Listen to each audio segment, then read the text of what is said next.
मित्रांनो, कल्पना करा तुम्ही शेकडो किलोमीटर प्रवास करून एका देवस्थानी पोहोचता, मनोभावे तेल अर्पण करता आणि श्रद्धेने डोकं टेकवता.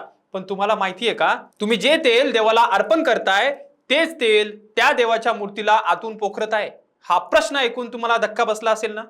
पण मित्रांनो, हे कुठलंही काल्पनिक चित्र नाही. हे आहे अहिल्यानगर जिल्ह्यातील शनी शिंगणापूर या प्रसिद्ध देवस्थानचं कटू वास्तव.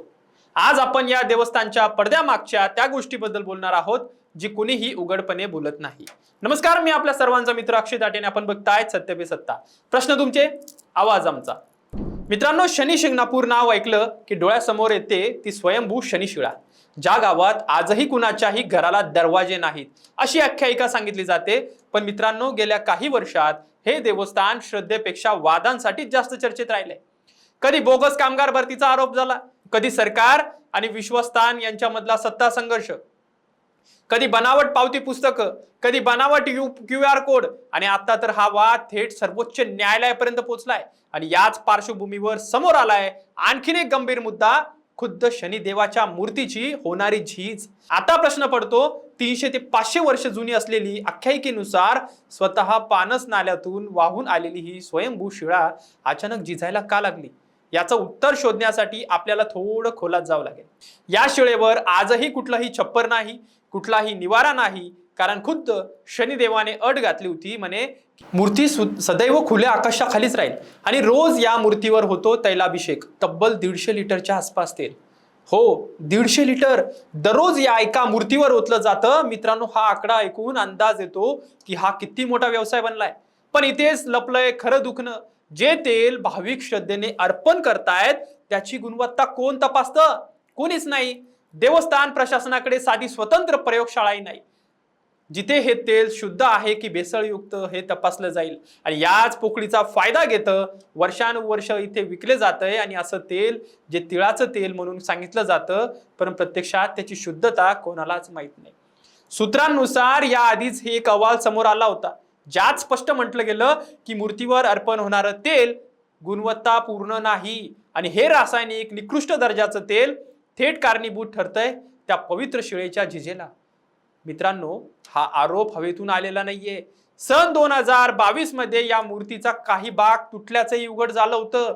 विचार करा, शेकडो वर्ष टिकलेली ही शिळा अचानक तुटायला लागते आणि तरीही जबाबदार यंत्रणा गप्प बसते. अन्न व औषध प्रशासनाकडे या गंभीर विषयाकडे लक्ष द्यायला वेळ नव्हता का? हा प्रश्न आता भाविकांच्या मनात घर करू लागलाय. फक्त तेलच नाही, शनिदेवाला अर्पण होणारी लोखंडी अंगठी, काळं कापड, घोड्याची नाळ म्हणून विकली जाणारी वस्तू, काळे तीळ, यातलं कुठल्याही वस्तूची गुणवत्ता आजतागया तपासली गेलेली नाही. आणि याच वस्तूंच्या सततच्या घर्षणामुळे तज्ञांच्या मते मूर्तीची झीज अधिक वेगाने होते. आता विचार करा मित्रांनो, जर एखाद्या सर्वसामान्य दुकानदाराने भेसळयुक्त माल विकला तर त्याच्यावर तात्काळ कारवाई होते, दुकान सील होतं. पण इथे थेट श्रद्धेच्या नावाखाली, देवाच्या नावाखाली वर्षानुवर्ष हा व्यवहार सुरू आहे आणि जबाबदार यंत्रणा डोळ्यावर पट्टी बांधून बसली आहे. हा फक्त एका मूर्तीच्या झिजेचा प्रश्नच नाहीये मित्रांनो, हा प्रश्न आहे लाखो भाविकांच्या श्रद्धेचा, त्यांच्या विश्वासाचा हा गैरवापर होतोय की काय, असा प्रश्न आता सामान्य माणसाला पडतोय. आता या सगळ्या पार्श्वभूमीवर एक मोठी घडामोड घडली आहे. भारतीय पुरातत्व विभागाने शनी मूर्तीच्या स्ट्रक्चरल ऑडिटची परवानगी दिली आहे आणि यासाठी छत्रपती संभाजीनगर येथील तज्ञांची नेमणूकही करण्यात आली आहे. लवकरच याचा अहवाल येईल आणि त्यानंतर पंढरपूरच्या विठ्ठल मूर्तीला जसा वज्रलेप लावण्यात आला तसाच वज्रलेप शनी मूर्तीलाही दिला जाण्याची शक्यता वर्तवली जाते. देवस्थानचे कार्यकारी अधिकारी अतुल चोरमारे यांनीही याबाबत पुरातत्व विभागाकडे पाठपुरावा सुरू केल्याचं समजतं. पण मित्रांनो, इथे एक महत्त्वाचा प्रश्न शिल्लक राहतोच. वज्रलेप लावला म्हणजे समस्या संपली का? की मूळ प्रश्न भेसळयुक्त तेल, अनियंत्रित बाजार आणि प्रशासनाची उदासीनता हे तसंच सुरू राहणार? जोपर्यंत तेलाची गुणवत्ता तपासणारी ठोस यंत्रणा उभी राहत नाही, तोपर्यंत विक्रेत्यांवर कडक कारवाई होत नाही, तोपर्यंत ही मूर्ती पुन्हा पुन्हा झिजत राहील आणि भाविकांची फसवणूक अशीच सुरू राहील. काही जाणकारांचं असंही मत आहे की चौथाऱ्यावरून सर्रास तेल ओतण्याचे प्रकार पूर्णपणे बंद केले पाहिजेत. कुणीही असो, VIP असो का सर्वसामान्य भाविक, मूर्तीचं पावित्र्य आणि तिचं दीर्घायुष्य टिकवायचं असेल तर हा निर्णय घ्यावाच लागेल असं म्हटलं जात आहे. मित्रांनो, शेवटी प्रश्न हा आहे, श्रद्धा जपायची असेल तर फक्त देवाला नमस्कार करून चालणार नाही का? जी यंत्रणा या श्रद्धेचा गैरफायदा घेते तिला जाब विचारावंच लागेल. तुम्हाला काय वाटतं, शनी चौथऱ्यावरील थेट तेल अर्पण करणारी प्रथा बंद करावी का, की यावर अजून काही ठोस उपाय हवा? तुमचं मत आम्हाला नक्की कळवा. आणि रोजचं हे होणारं तेल, वाया जाणारं तेल, याबद्दल तुम्ही निश्चितच कमेंटमध्ये नक्की कळवा. आणि व्हिडिओ आवडला असेल तर लाईक करा.